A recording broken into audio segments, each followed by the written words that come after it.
بیا بنویسیم مثل درس، مثل مشق تو کتاب تاریخ فردا.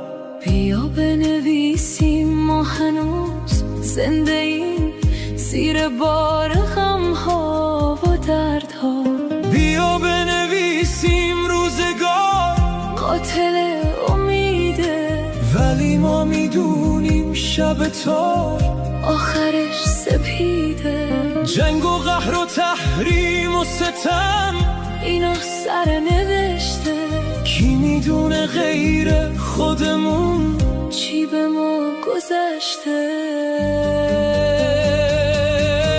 هیچکی توی تاریخ قد ما خون دل نخورده واسه یه ذره زندگی این همه نمرده. ته همه این غما باز ما سر بلندیم، یه روزی میاد که با هم